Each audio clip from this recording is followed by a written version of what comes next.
Before we begin today's story, take a moment to subscribe if you enjoy emotionally driven stories that stay with you long after the video ends. These stories aren't loud or rushed. They quietly settle into your heart. It was supposed to be a simple day, the kind of day parents plan weeks in advance, only for it to pass in a blur of laughter, noise, and half-eaten cake. My son had been counting down to his birthday for months. Every morning he would remind me how many days were left, like time itself was something he could hold in his hands if he tried hard enough. And finally, the day arrived. The house filled with energy before the guests even showed up. Balloons lined the walls, slightly uneven, but perfect in his eyes. The dining table was covered with snacks he had personally approved. Most of them sugar, of course. By the afternoon, the house was alive. Children's laughter echoed through every room. Running footsteps, playful arguments, the constant sound of something being dropped or knocked over. It was chaos, but the good kind. The kind you don't realize you'll miss until it's gone. I watched him from across the room at one point, standing there, surrounded by his friends, smiling in that effortless way only children can. And for a moment, everything felt right, simple, complete. Even the small things felt meaningful, like the way he carefully thanked each friend for their gift, or how he made sure no one felt left out during the games. That's just who he was. Thoughtful, quietly kind. As the evening began to settle, parents started arriving to pick up their children. One by one, the noise faded. The house, which had felt so full just minutes ago, slowly returned to silence. By nightfall, it was just the two of us again. I started cleaning up, gathering empty plates, folding decorations, throwing away wrapping paper that had lost its excitement the moment it was opened.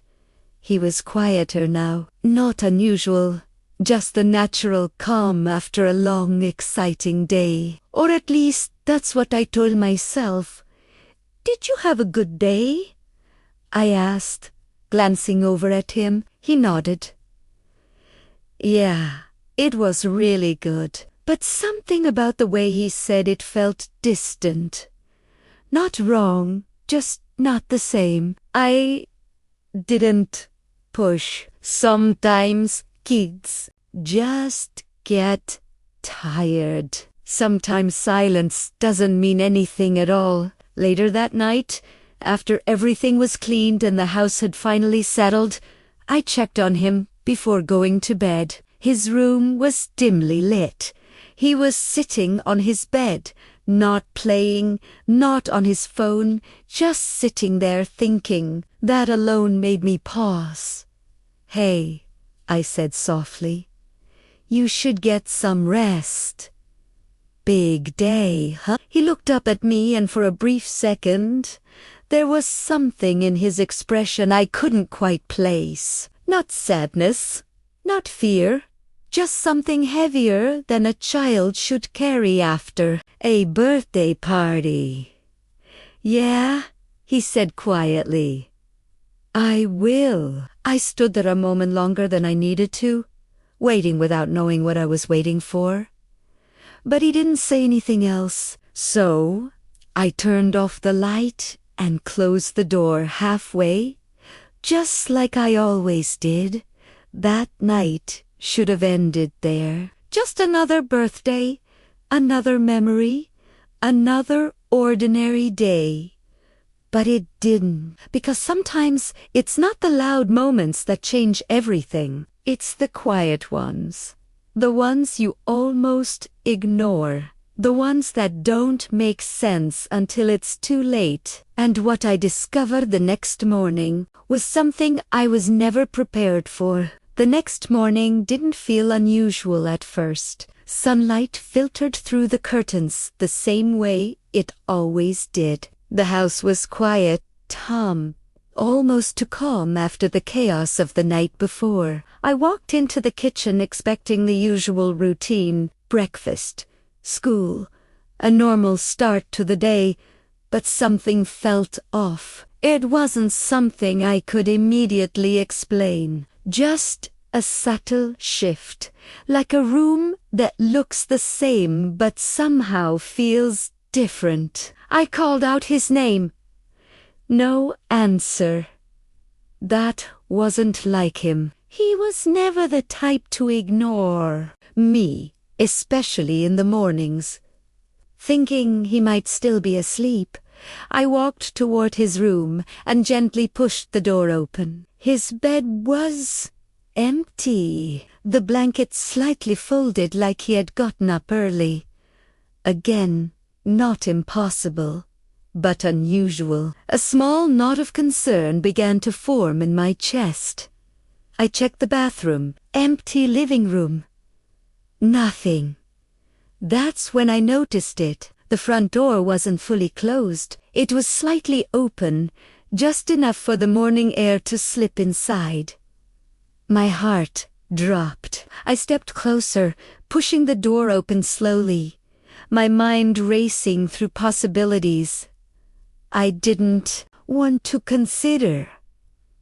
Maybe he just stepped outside, I whispered to myself, but something inside me knew.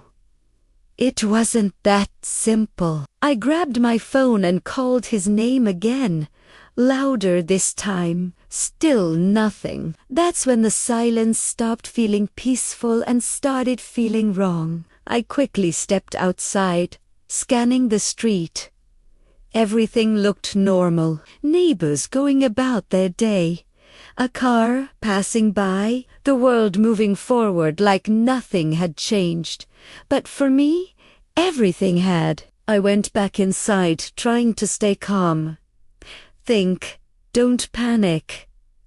There had to be a reason. And then I saw it on the table near the leftover decorations from the night before was a small piece of paper, folded left carefully as if it was meant to be found. My hands felt cold as I picked it up. For a second, I hesitated because deep down I already knew whatever was written inside wasn't going to be simple.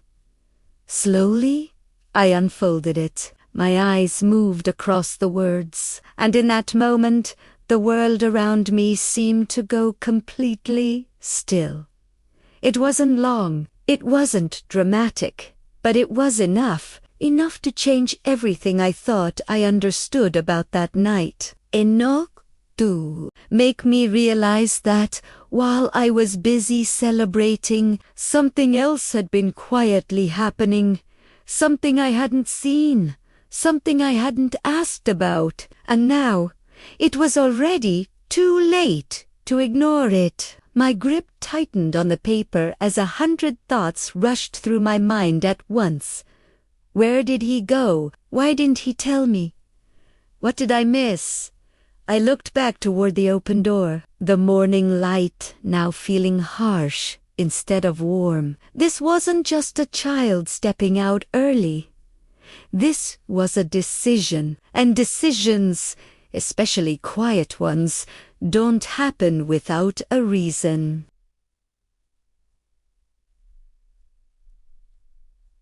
Didn't waste another second. Grabbing my keys, I rushed outside again, my heart pounding louder with every step, because whatever had started the night before had just turned into something much bigger. And I had a feeling this was only the beginning, that I don't remember how long I stood there, just staring at the note in my hands. It felt like time had slowed down, like the world was waiting for me to understand something I wasn't ready to face.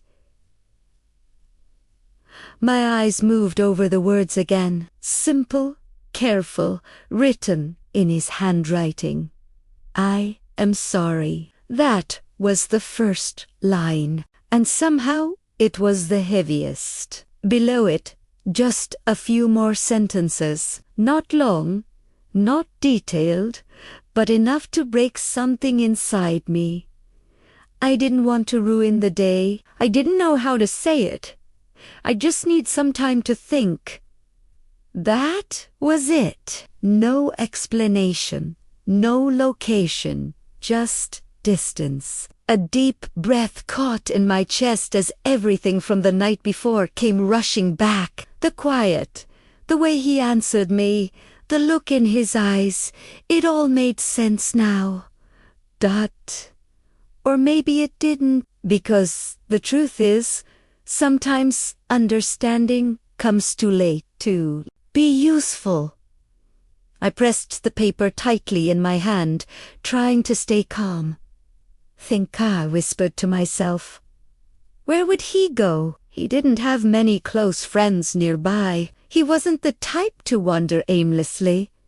He was careful, thoughtful. So this wasn't random. This was planned, and that realization made it even harder to breathe. I stepped outside again, scanning the street as if he might suddenly appear. But he didn't. The world kept moving, completely unaware that mine had just shifted. I tried calling him once, twice, again. Each time it went unanswered, not turned off, just ignored. That hurt more than I expected because it meant he saw my name on the screen and chose silence. I got into my car, my hands still slightly shaking. Places. Think of places. The park he used to like when he was younger. The small cafe he once mentioned. Go into with a friend. The bookstore he visited sometimes, even if he never bought anything. I drove to all of them, one by one, hoping, searching. But every place gave me the same answer. Nothing. Hours passed, but it felt like minutes and years at the same time. With every failed stop, the weight in my chest grew heavier. Not just fear, but something else, something deeper. Guilt. Because somewhere in all of this, I couldn't stop asking myself one question. How did I not see this? He lived in the same house, sat across from me at dinner, spoke to me every day, and yet, whatever he was carrying, he carried it alone. By the time I returned home, the silence felt different. Not empty, but accusing. Like the walls themselves were asking the same question I couldn't answer. I walked back to the table and picked up the note again. This time, I noticed something I had missed before. At the very bottom, almost as if he had hesitated before writing it, there was one last line, smaller than the rest, almost hidden.